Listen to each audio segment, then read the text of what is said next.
आप सुन रहे हैं रेडियो टशन, जो छू ले आपका मन। इस वीडियो को लाइक करें, हमारे चैनल रेडियो टशन को सब्सक्राइब करें और बेल आइकन दबाना ना भूलें। गुड इवनिंग, सत श्री अकाल, आदाब, कैसे हैं आप? मैं हूं आपका दोस्त अमन और आप सुन रहे हैं radio Tashan. Once again welcome back to your favourite programme खेल की बात रेडियो टशन के साथ। After very long time I am here with you and as always when I anchored a show और experted in a show, I have always been privileged by Mr. Ram Kishan ji. Welcome back in the studio, man. After a very long time, we are doing a show together. जी हाँ, बिल्कुल। हम लोग मिल करके काफी लंबे अंतराल के बाद ये शो कर रहे हैं, लेकिन खैर देर सबेर ही सही आ गए हम लोग आप लोगों की सेवा में। और स्वीकार कीजिए हम दोनों का सादर नमस्कार। So, most awaited tournament as far as Asian Giants are concerned, that is Asia Cup 50-50 Championship, started today with the match of Pakistan and Nepal, where Pakistan won the toss and decided to bat first.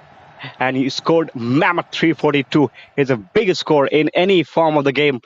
Even a test match or a T20, it's not possible. So 50-50, 342 is a good score. Against Nepal, somebody will say, no, this is a loose team, so they have managed to score. But again, score is a score. Babar Azam played well. And other batsman, Istikhar Ahmed, fantastic knock by him as well. At the early in the inning, Pakistan were in some sort of trouble when 2 wickets was lost very early. 24 for 2, that was the status. When 24 or 25, I think, if we are... 25 Yes, 25 was the run when wicket number 2 was fall, right? अच्छा, मुझे लगा कि और wicket गिर सकते थे. You know, the way they fielded, Nepal was very, very poor in the fielding. They missed so many catches, some run-outs as well. Yes, one run-out was absolutely brilliant, you know. Direct hit on the stump. Imam ul Haq went back to the pavilion after scoring 5 runs only, if I'm not wrong. He was looking good, just trying to settle down. And on his call, he got run out. So, Fakhar Zaman... few Stenson, few boundaries hit by him, and then went back. So 6 wicket was lost as far as Pakistan is concerned. Shadab Khan, I think is the right name to be pronounced, played well, has been a good bowler for Pakistan from a very long time. Picked up 4 wickets as well in today's game. So now, just to start by concluding all those things in a summarized form, how the match went about. Just to start with Pakistani batting lineup, the way they played today. क्या लगा? देखो, run तो run होते हैं, record ही होते हैं. आप चाहे लूज टीम के अगेंस्ट बनाओ, चाहे मजबूत टीम के अगेंस्ट बनाओ, वो बहुत ज्यादा मैटर करता नहीं है. रिकॉर्ड्स तो रिकॉर्ड्स होते हैं. बाबर आजम के 151 शानदार रन, 131 गेंदों पर 71 गेंदों पर 109 रन इफ्तिखार अहमद के. तो ये इन दोनों पारियों को पहले आए. उससे पहले नेपाल की जो शुरुआती बॉलिंग थी, उस पर क्या बोलेंगे? तो जी हाँ, नेपाल की गेंदबाजी वास्तव में काफी अच्छी रही. यदि हम दिशा की बात करें, यदि गेंदों की बात करें, लेकिन कहीं ना कहीं एक लापरवाह तरह की वो गेंदबाजी कह सकते हैं, क्योंकि मुझे लगता है एकजुटता नहीं नजर आई. नो बॉल्स काफी इन्होंने दी, नहीं अतिरिक्त गेंदें इन्होंने बहुत दी, और जो कुछ कैचेस होने चाहिए थे वो नहीं हुए. हाँ, वो अलग मसला है कि इमामुल हक का वो रन आउट हुआ. अदरवाइज यदि कुछ अच्छे कैचेस पकड़े जाते, कुछ डायरेक्ट हिट ले भी लगती, या कुछ और टाइट गेंदबाजी होती जहां पे 25 पे 2 हो गया था, यदि वहां पे बाबर आजम का विकेट किसी तरह से ले लिया जाता, बाबर आजम और मोहम्मद रिजवान का तुरंत विकेट यदि ले लिया जाता, तुरंत सफलताएं यदि मिल जाती, तो शायद कहानी कुछ और हो सकती थी. या यूं कहें 124 पे भी जब 4 हो गए थे, वहां पे एक साझेदारी बाबर आजम और इफ्तिखार अहमद की 214 रनों की हम 14 214 रनों की साझेदारी उसने ही सही मायने में मैच में वापस लाए पाकिस्तान को। और मैं कहता हूं पाकिस्तान को तो क्रेडिट देना ही होगा, कहीं ना कहीं नेपाल की टीम भी वो एकजुट होकर नजर नहीं आई जो क्वालिफायर में वो एकजुट नजर आ रही थी। जी Okay, now let's talk about the scoring areas of Pakistani players who actually scored what, or who is the player who scored runs. So अगर मैं आपको स्टार्टिंग से बताता चलूं तो जो फकर जमा है, इनके नाम इतने खतरनाक है कि आप भूल जाएंगे कई बार। आज मैं नेपाली खिलाड़ियों के नाम देख रहा था, बहुत सारे इंडियन नाम नजर आ रहे थे उसमें, क्योंकि भारतीय मूल से सटा हुआ है और इस तरह से वहां पर भी नाम रखे जाते हैं जो भारत में रखे जाते हैं। तो खैर बढ़ते हैं पाकिस्तान की बैटिंग लाइन पे। फकर जमान और इमाम उल हक ओपनिंग करने आए थे। फकर जमान ने 14 रन बनाए, उन्होंने 20 बॉलों का सामना किया और 3 चौके मारे थे उन्होंने अपनी पूरी इनिंग में, बहुत छोटी सी पारी थी। इमाम उल हक 14 बॉल 5 रन 1 चौका, unfortunate run out, it was on his call, he had to go back to the pavilion. उसके बाद बाबर आजम, मैंने आपको पहले ही बताया, 151 रन 131 गेंदों पर, 14 चौके और 4 छक्के, शानदार छक्के थे वो, चारों अच्छे छक्के थे। हालांकि बाबर आजम को उतने छक्के लगाने के लिए जाना नहीं जाता है जहां तक मेरी जानकारी है, जैसे अपने विराट कोहली, आईपीएल में भी आपने उनको देखा होगा, बहुत कम छक्कों पर विश्वास कर, चौके ज्यादा मारते हैं। तो उसके बाद रिजवान ने भी अच्छी इनिंग खेली, जरूरत थी उस समय क्योंकि पाकिस्तान की नैया डगमगा रही थी। 50 बॉलों में 44 रनों की अच्छी पारी, 6 चौके और नॉट आउट रहे, ये बड़ी बात। और कौन रिजवान नहीं Rizwan, just a minute, Rizwan अच्छा रन आउट हुए थे जी, हाँ रन आउट हुए थे ये। तो 2 जो दुर्भाग्यपूर्ण रन आउट हुए वो पाकिस्तान को बड़ा खलेगा। रिजवान और इमाम उल हक आपस में फिर बातचीत कर रहे थे जाके वो मैच के बीच में कि यार लगता है गलत आउट हो गए। जब ये बाबर आजम और ये इफ्तिखार अहमद खेल है ना, जिससे से बल्ले पे बॉल आ रही थी, तो उनको लगा बड़ा जल्दी हम लोग रन आउट कर चले आए। उसके बाद ये आगा सलमान 14 बॉल, अच्छा ये 14 का बड़ा आंकड़ा रहा है आज, आपने गौर किया होगा पाकिस्तान के बैटिंग लाइनअप में, तो 5 रन 14 बॉलों पर। ठीक है, इफ्तिखार अहमद 71 बॉल 109 रन, अच्छे स्ट्राइक रेट से रन बनाए उन्होंने। शादाब खान ने 4 रन बनाए, और ठीक कहा आपने, 2 बॉलें खेली, 4 रन का योगदान दिया, और 10 एक्स्ट्रा भी रहे उसमें। तो ये कुछ था पाकिस्तानी बैटर्स का लेखा जोखा। अगर मैं थोड़ी बॉलिंग लाइनअप पर आऊं नेपाल की, ये जरूरी भी है दर्शकों के लिए। सैंपल कामी, इतना खतरनाक नाम है, समझिए आप।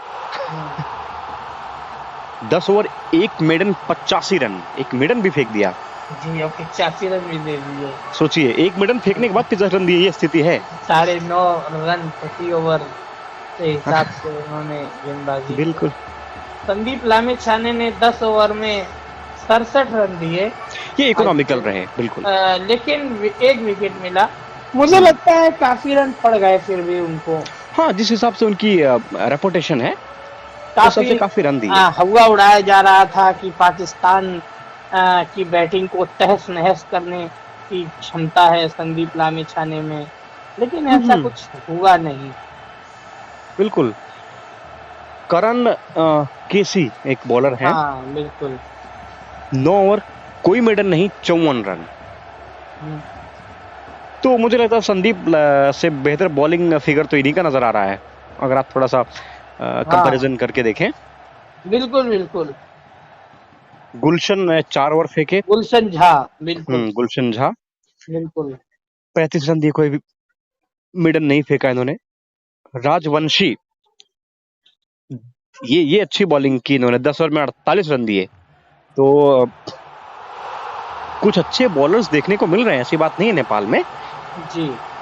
में 63 रन, आप ऐसा बताया। दीपेंद्र 6 ओवर में 40 रन, कुशल 1 ओवर में 10 रन। अब विकेटों की बात कर लेता हूं, पहला विकेट 21, दूसरा विकेट 25, तीसरा विकेट 111, चौथा विकेट 124, पांचवा विकेट 338 छठा और छठा विकेट 342। तो ये कुछ रहा लेखा जोखा। 343 रन के लक्ष्य के जवाब में 104 रन महज 104 रन पे नेपाल की टीम सिमट गई।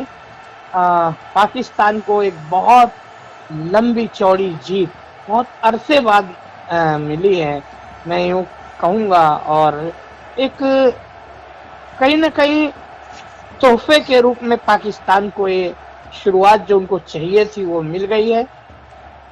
और अगला मैच सिर्फ प्रतिद्वंद्वी भारत से उनका होना है, जो कि पहले पल्ले किले में था, अब शायद कैंडी में खेले जाने की संभावनाएं व्याप्त हैं। Absolutely, the most awaited game of the tournament, India versus Pakistan, will be played on September 2nd, if I'm not wrong, at 3 p.m. in the afternoon, Indian Standard Time. It might be different in Sri Lanka. So let's see what India can do. Expectation is a lot.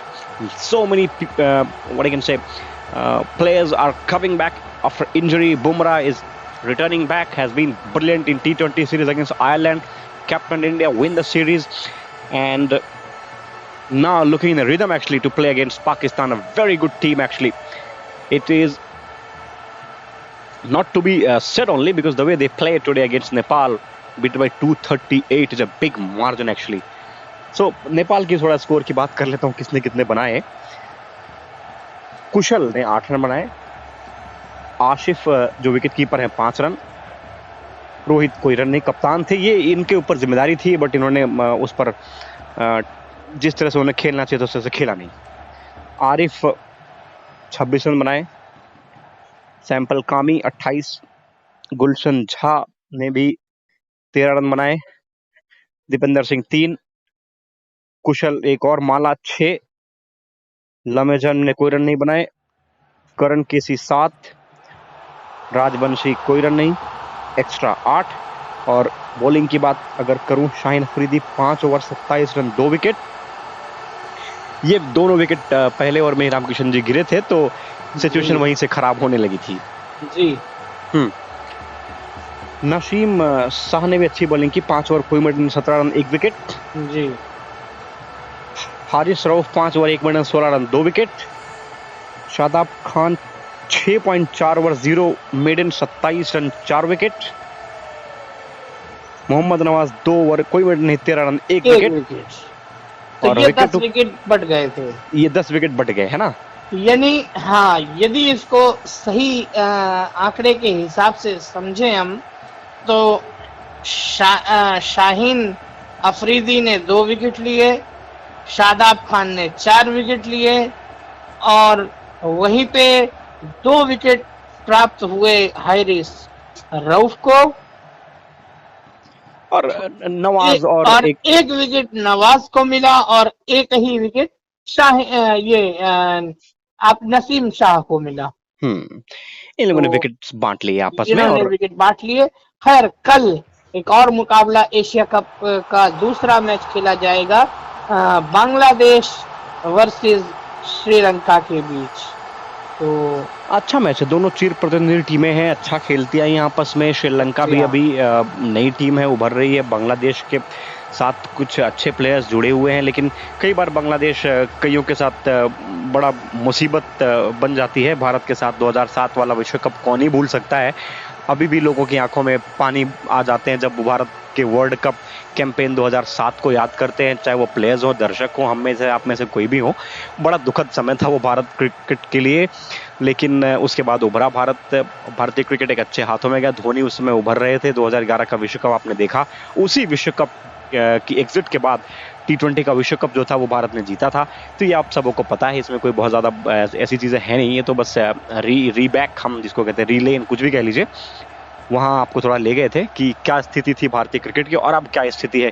1975 से अगर हम थोड़ा सा अपनी स्थिति को देखें तो 83 वाला विश्व कप जीतने के बाद 28 साल का एक लंबा चौड़ा सूखा जो पड़ा था उसे धोनी की कप्तानी में समाप्त किया गया। हालांकि अगर मैं उन 4 सालों को और घटा दूं, 24 साल पहले ही भारत ने एक विश्व कप जीत लिया था T20 का। खैर, बांग्लादेश श्रीलंका का मैच है एशिया कप में, वो भी कवर करेंगे हम लोग। क्या होगा उसमें, कैसे होगा, उस पर जरूर बात करेंगे। अभी ज्यादातर जो बातें चल रही हैं क्रिकेट हलकों में वो भारत और पाकिस्तान के मैच को लेकर है। क्या लगता है भारतीय टीम कितनी प्रिपेयर है? अभी कैंप करके आई है अपना बेंगलोर में, और वहां श्रीलंका में भी कुछ बड़े बड़े प्रैक्टिस सेशंस लिए होंगे भारतीय टीम ने। कितनी प्रिपेयर लगती है भारतीय टीम? मुझे लगता है कहीं ना कहीं भारत ने अपने आप को कुछ मुश्किल में डाल लिया है। वो इसलिए मुझे लग रहा है कहीं ना कहीं पोहापो की स्थिति बनी हुई है भारतीय टीम में। वो यूं मैं कह रहा हूं कि आपके पहली चॉइस विकेट कीपर हैं केएल राहुल, और वो है नहीं तो मैच में खेलेंगे नहीं। तो अब ईशान किशन को टीम में रखना टीम की मजबूरी है, क्योंकि वो रिकॉग्नाइज कीपर के रूप में वो हैं ऊपर। और यदि वो खेलते हैं तो ओपन ईशान किशन करेंगे, तो शुभमन गिल कहाँ ओपन करेंगे, रोहित शर्मा कहाँ ओपन करेंगे। यदि रोहित शर्मा और ईशान किशन ओपन करते हैं, गिल 3 पे खेलते हैं, कोहली 4 पे, तो श्रेयस अय्यर की जगह नहीं बनेगी। क्या 5 पे श्रेयस अय्यर को खिलाया जाएगा, या तिलक वर्मा जो एक्स फैक्टर बताया जा रहा है, क्या तिलक को 5 पे खिलाया जाएगा? काफी नाजुक मोड़ है। या फिर 3 पे जो है कोहली को, 4 पे श्रेयस अय्यर को, और 5 पे किशन को खिलाया जाएगा। ये काफी कुछ चीजें अभी समझ से परे हैं, और जिनसे पर्दा 2 तारीख के बाद ही हट पाएगा जब टॉस होगा। लेकिन मुझे लगता है भारत ने कहीं ना कहीं ईशान किशन को first choice wicket keeper KL Rahul के बाद रख करके कहीं ना कहीं मुझे लगता है उन्होंने अपने आप को मुश्किल में तो डाल ही लिया है। बहुत ही जबरदस्त बैट्समैन और विकेट कीपर अपने जमाने के केएल राहुल। जमाना इसलिए मैं कह रहा हूँ क्योंकि अरसा हो गया उनको खेले हो भारतीय क्रिकेट टीम के साथ, अगर मैं ठीक हूँ तो। बहुत समय से वापसी की उम्मीद लगाए बैठे। उनसे कई बार पूछा भी गया आपको वापस टीम में लिया नहीं जा रहा है, आपकी क्या राय है? उन्होंने कहा सिलेक्शन कमेटी और बीसीसीआई का फैसला है, मैं जो डोमेस्टिक क्रिकेट है वो खेलकर खुश हूँ। तो ये कुछ केएल राहुल। हालांकि उन्होंने रिकवर कर लिया है कंप्लीटली, वो फिट हैं और कई बार उन्हें प्रैक्टिस करते हुए भी देखा गया। कुछ ऐसे प्लेयर्स हैं भारत में जिनको शायद जितने मौके मिलने से उतने मिल नहीं रहे हैं। अगर आप ऋषभ पंत के पहले केएल राहुल ही आपके विकेट कीपिंग चॉइस ऑप्शंस थे धोनी के बाद, अगर मेरी जानकारी ठीक है तो, और आपने उन्हीं को जो है